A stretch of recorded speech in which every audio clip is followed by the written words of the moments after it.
got a 1, a 2, and a 3. Hey now! Metal Mike coming at you for an installment. It is Tuesday, the week of Thanksgiving, and I'm getting ready for a couple of days of eating tons and tons of food and getting this fat belly even fatter. But in the meantime, heck, why not shoot another video, right? I enjoy doing it. I enjoy the feedback, negative, positive. I love it all. I'll respond to a couple of questions I've had over the last videos I did. Of course, I had been asked about the albums, that you wanted to see a show on those, and then someone had mentioned books, old books. Well, hell, I've got tons of old books. All these tubs are full of them. Want to take a look? Let's go take a look at some of them that we got laying around. Now, books are tough, right? Because you never know with them. Books are hit and miss. Age doesn't necessarily mean anything. Let's face it, an old book doesn't mean squat. There was a couple of years ago, I needed an old book that a store had, so I thought, hell, I'll just go home. It's probably about 10 years ago, and throw together a big stack of old books, and I'll go in there. The book that I was trying to get cost about 150 bucks. It was a used bookstore. So I went in, and here I'm thinking he's going to love this. He's going to find some treasure in here. I laid the box on the ground, and the owner of the bookstore looks at me and goes, "Yeah?" And I go, "Well, these are some real old books." He didn't even pick them up and look at them. Maybe that's a mistake, but probably he just had so much skill after selling millions of books, he was able to glance and go, But you got to wonder why someone would dig to the bottom and at least take a peek. I was able to basically get shredded. I'm not interested. Just, oh hell no, just because they're old doesn't mean nothing. And I walked out of there. So getting back to the subject, right, old books, I've got tons. Like I already mentioned, I have tubs full of them. I have shelves full of them. Over the years of cleaning out estates, going through dumpsters, anytime I found an old book, I snatched it. And then I would take them home, and literally sometimes I would take 7 to 10 boxes of books home, and I would pick through them. And basically you just look for something that catches the eye, or looks cool, or maybe it's a winner, and I would put those aside, and then I would shake loose all the, what I considered shitty books. So let's go over and take a look at some of the books I've kept, Now, this is not, of course, thought out, this video. We're going to just shoot it from the hip. So let's just do that and keep to it. Right off the top here, I'll show you exactly what I'm grabbing from. We've got these books here. Now, these are just shelves of books. You know, this is nothing in particular, nothing fancy that I thought might be worth something. Just stuff that I stashed away. But giving you an idea of what to look for. Here's a nice pamphlet. Artillery Trends, October 1958, U.S. Army Artillery and Missile School. This is a great eBay item. As you can see, it's got some awesome 15-foot launching rail in raised position. A new launcher for the Honest John. What else do we got in here? Now, there's collectors of all these books.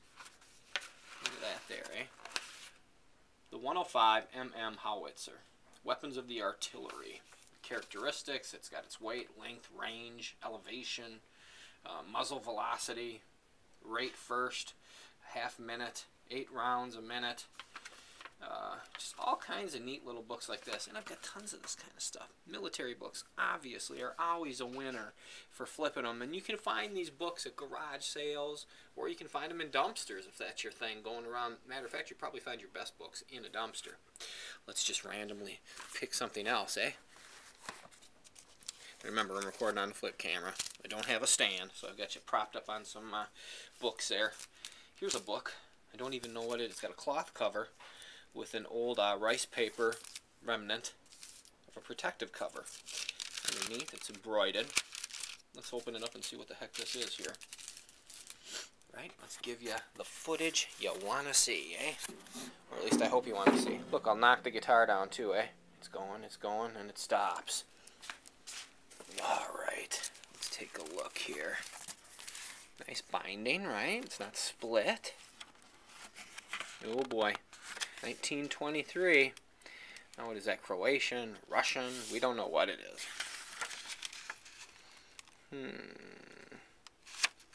I can't read this. I've got a lot of books that I got out of I want to say it was a Croatian home. I cleaned out an estate 15 years ago. Now, what I'm just thumbing through here. Of course, this doesn't make any sense to you. Like, what the hell are you doing? I can't see anything.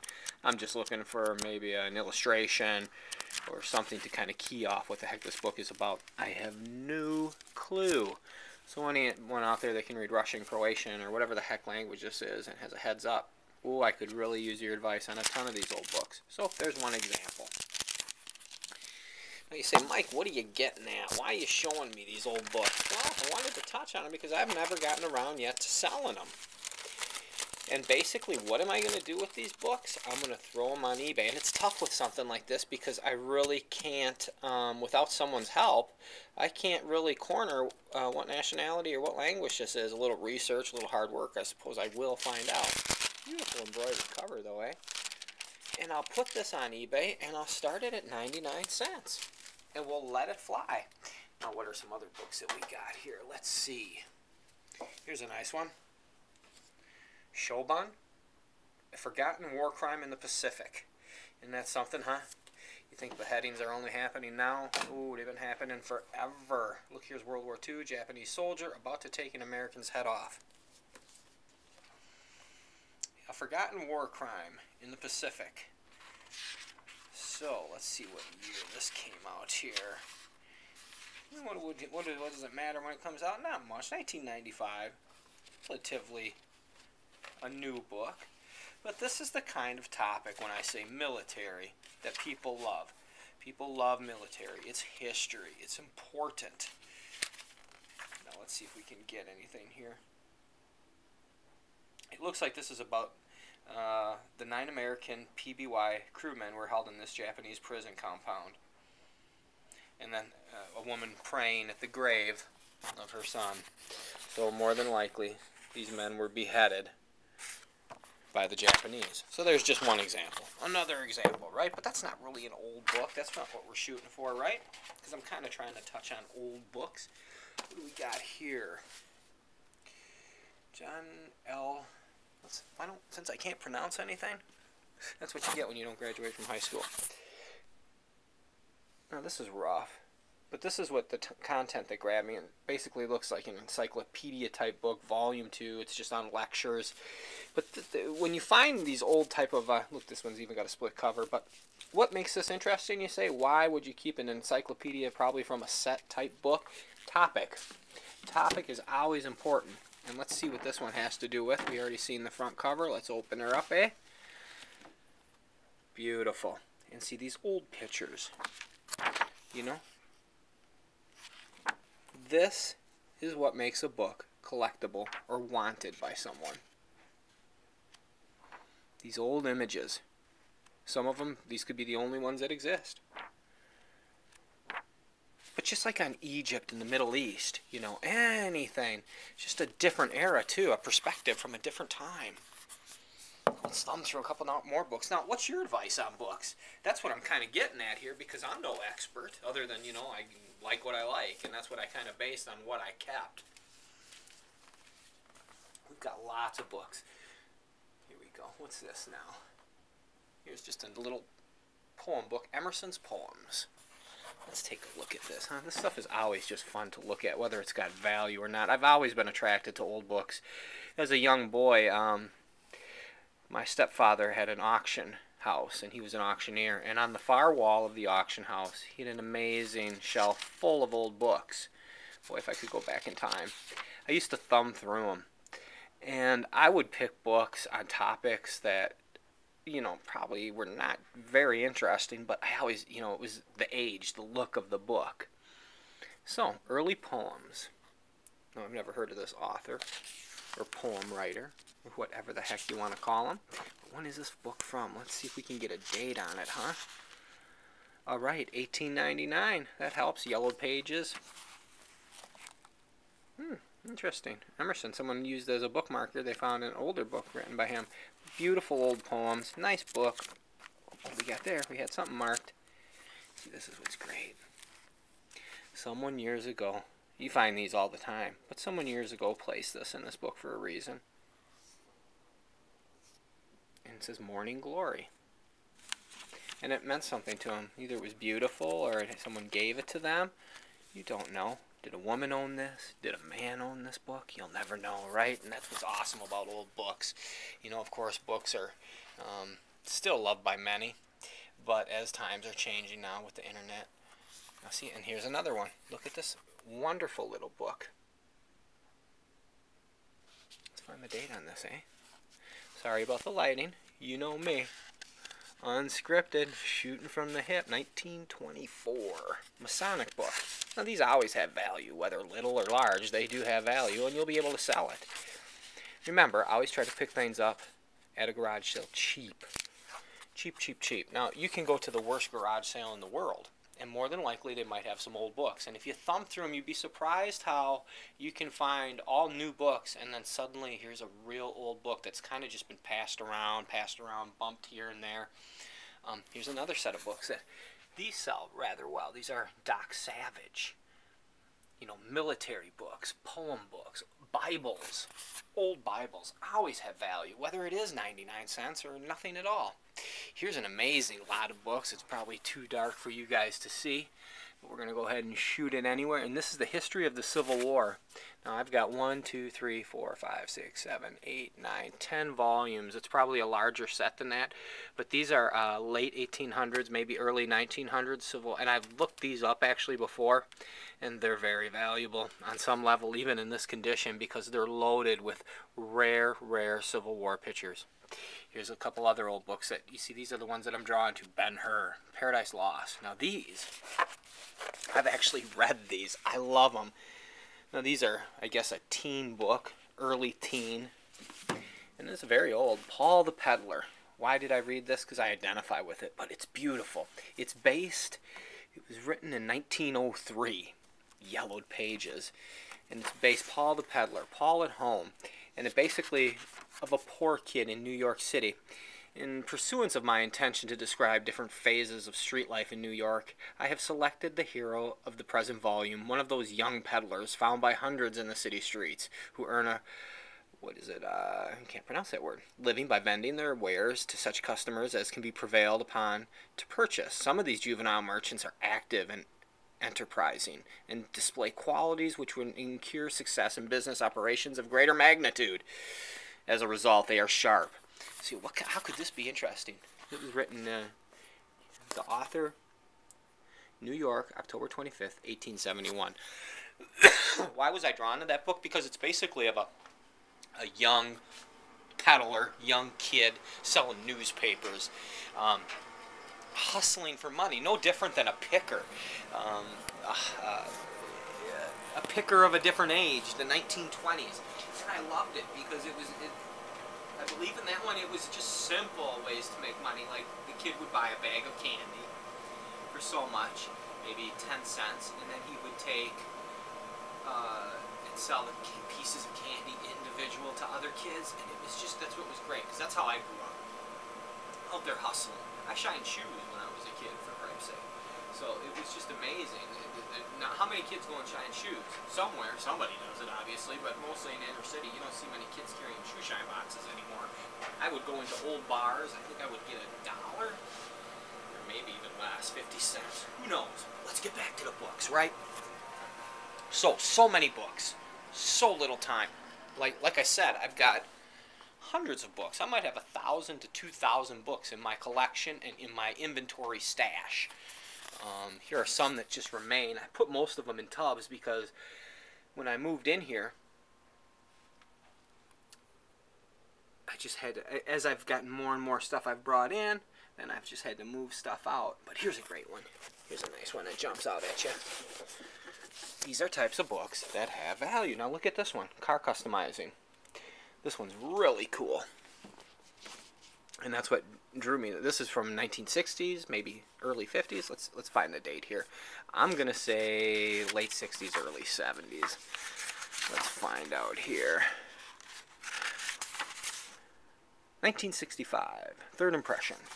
But what makes this book fun and wanted? Customizing model cars, long life of your rod, just rat rods, all kinds of old ones. 1960s, 50s, you know? This three-wheeler is powered by a rear-mounted 4-engine that drives the rear wheels with automatic drive and a chain. Designer and builder is Frank. of Maryland. A rod to go.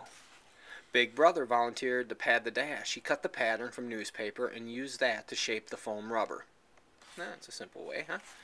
But isn't that great? Just watching these young kids in the 50s, early 60s working on their cars, rat rodding them out, taking an old car and building it up. These are the types of books that when I was a kid that I would go to the library and read. They're fascinating. They really are. And they're really old cars. I used to skip school and go to the library, of all things. Here's one right here. What's that say? Ed Roth on it? Which would be really cool. Yep, there's Roth. Now, if you know anything about rat rods, you know this guy's a legend. Here's his poop sheet. Roth's Budget Buggy.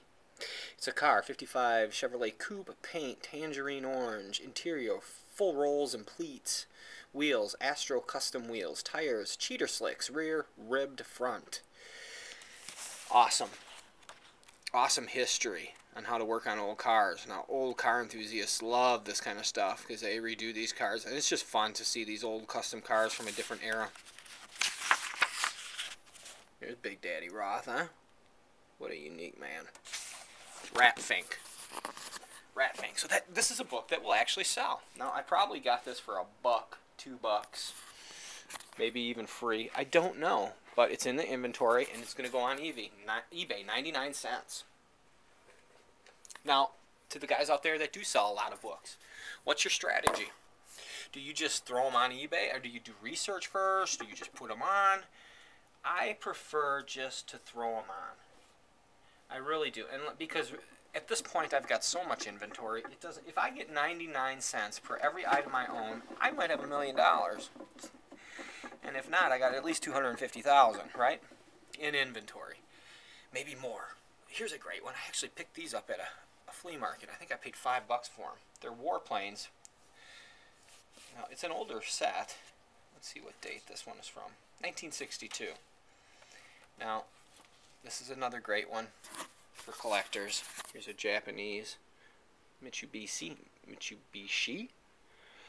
fighter jet, probably one of the earliest jet planes. But look at this. This is water damage. I've got 3 of them. Book 1, 2, and 3. I think one of them has a bad rip in it. Let's pull this out. What the hell is this now? Interesting. I grab all these old books, anything that's ancient. And that's what's great, because I've been back in the day when I used to hit the dumpsters and when I would clean out estates. There was sometimes when I would clean out when someone passed away a dumpster, and I would find some ancient frickin' books that these guys had dragged around since the early 1900s until they died, and then I would save them. So I've got everything from engineering to metalworking to cars to football to sports to just all across the board. And whether they have value or not, they're cool. And let's say they don't sell for 99 cents. Let's say I put it on eBay, it doesn't sell. Well, then I take it out to the flea market, and guess what? Then it's 2 for $1. And people will scoop them up. And if it's real rough and you're having a hard time moving them and they're dead stock, you can always just do 4 for $1, 5 for $1.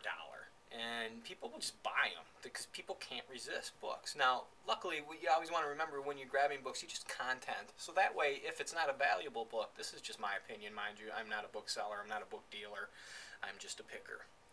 But content. So let's say I get a book, doesn't sell on eBay because there's 1 million of them on eBay, but it has good content. Someone's going to pick it up at the flea market for $1. Well, you say to yourself, what the hell? $1?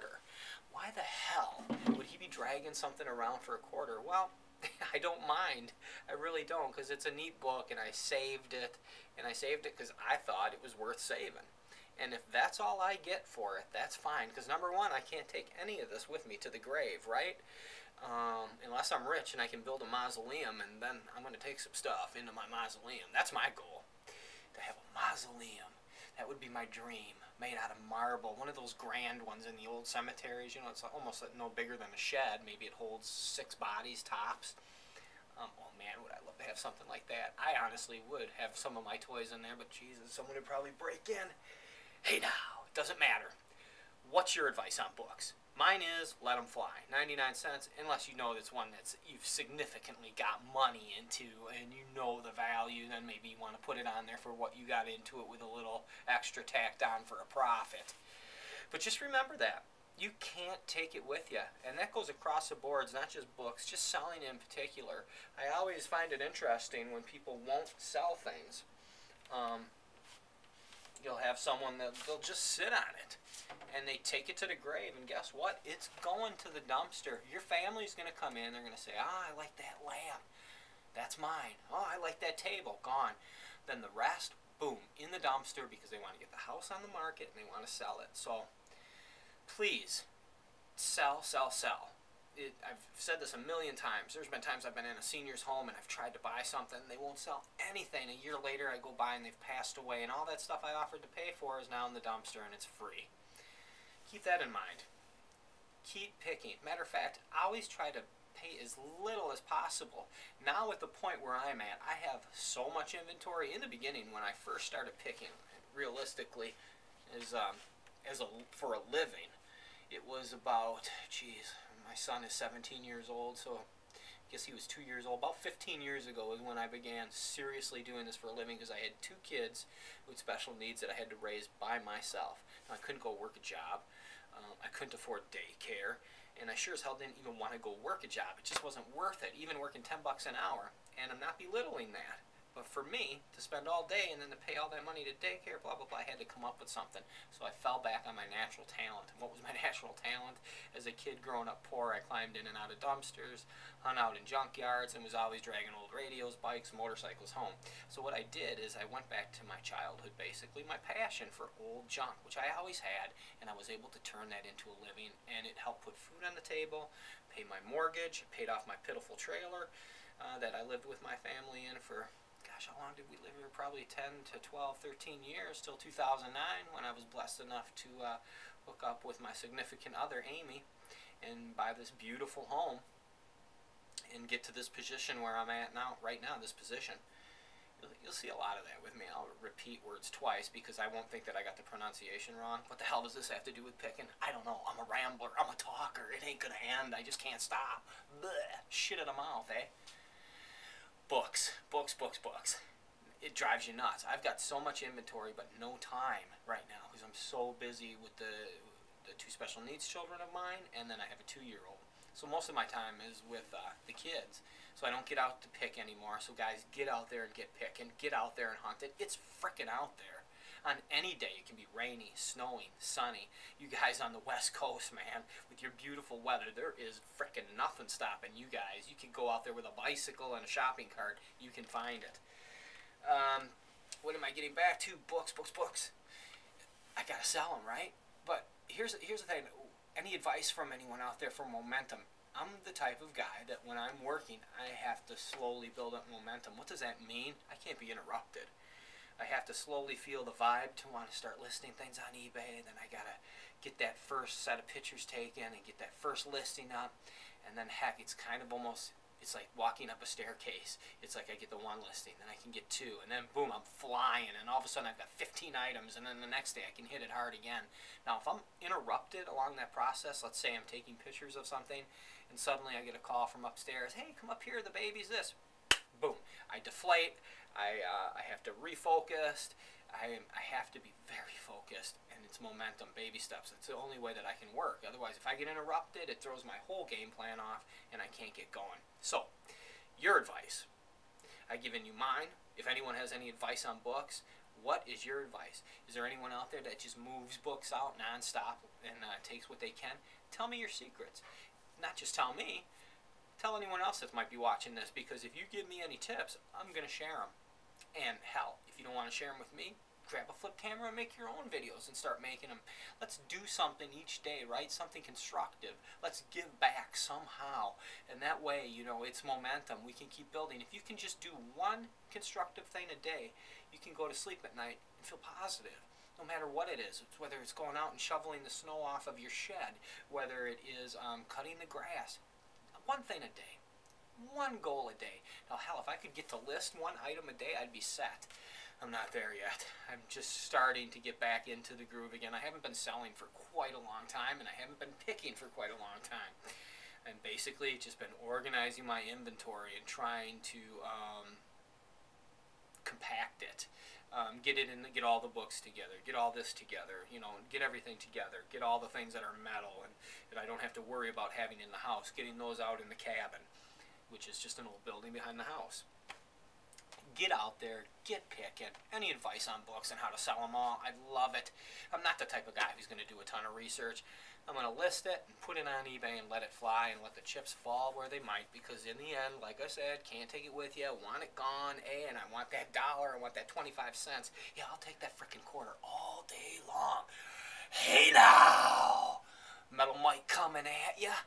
I'm feeling a little energy right now. I'm feeling it. I might list an item. Hey, wouldn't that be fucking positive? Until then, let's look at some cool old German helmets, right? Gotta love it.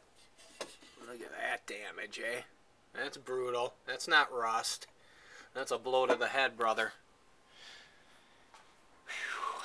I tell ya, I gotta get some work done.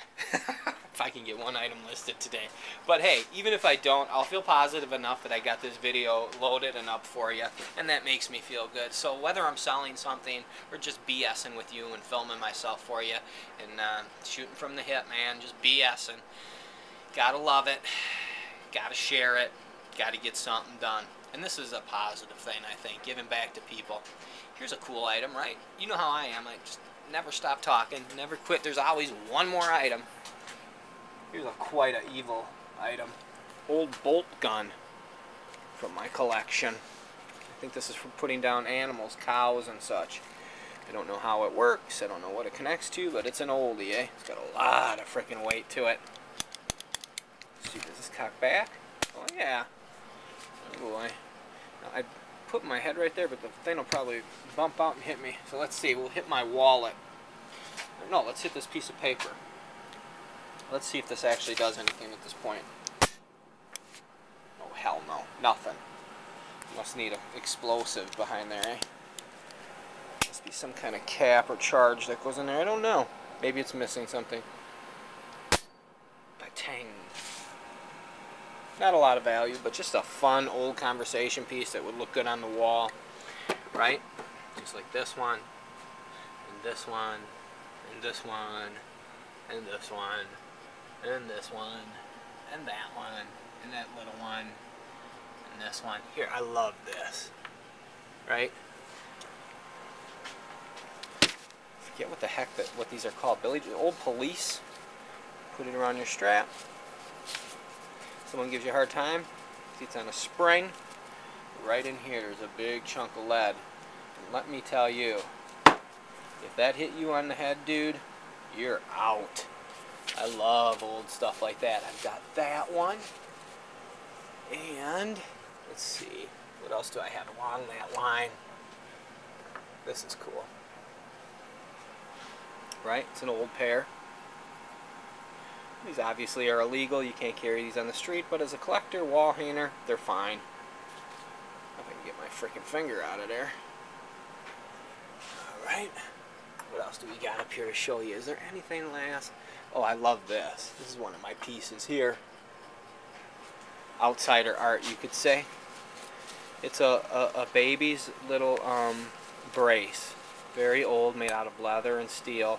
And what's just absolutely beautiful about this is inside of here, you might not be able to see it in this lighting, but you can just see the imprint. There's the baby's big toe. And you can see the imprint of the toes and the wear and tear that this poor child had to wear this thing around.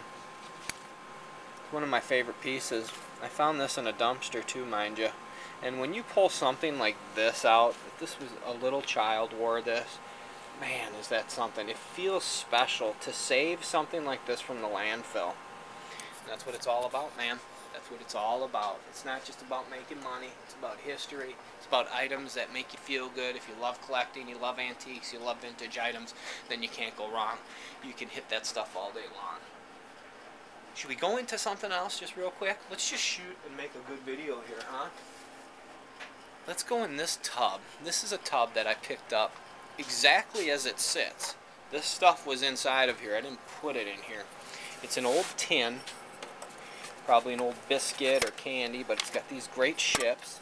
USS Chicago, the USS Guam, the USS Narwhal, if I'm pronouncing that wrong. If I'm not, please forgive me. The USS West Virginia. What else do we got on here?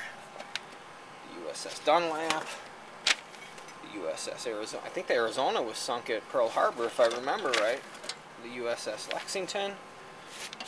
So, I got this from I think he was a 90-plus-year-old man. This tin, as is, let's open it up and see what was inside. This stuff was all in here when I got it. Okay, what we got here? Let's turn some extra light on here, huh? Let's do some digging. Nice little razor, right, in a beautiful Bakelite case. An old sugar bag.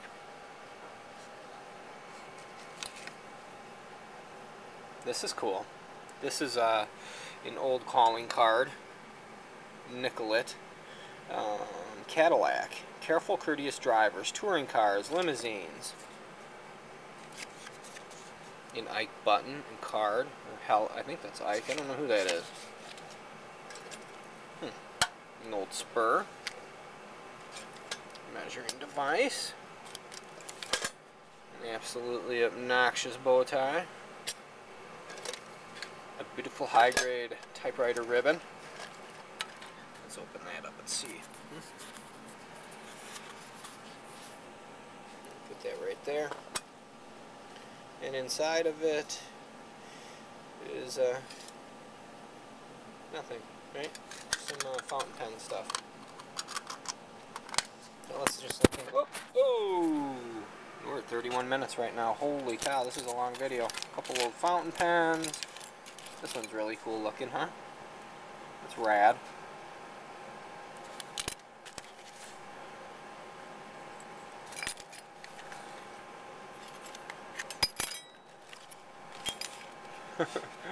Toothpaste.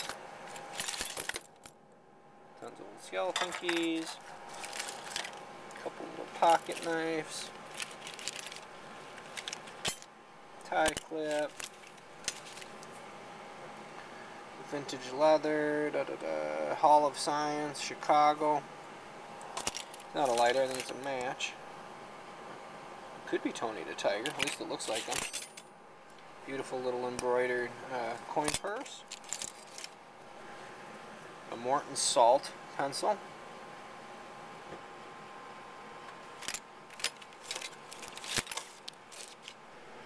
This is cool. I forget what this is. What is this?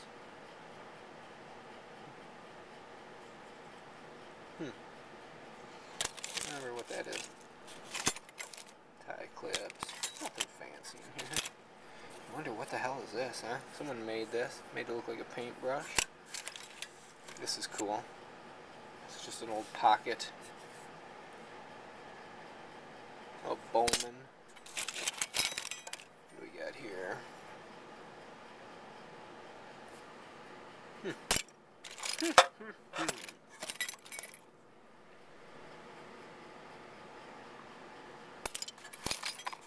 Old broken pocket knife, right?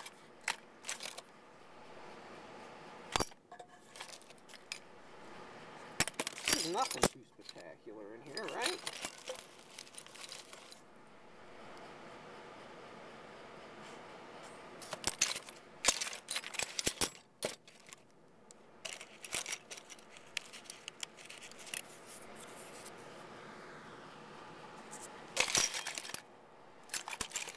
Well, we sure as heck aren't going to get rich with anything in here. This is kind of cool, this old pencil though.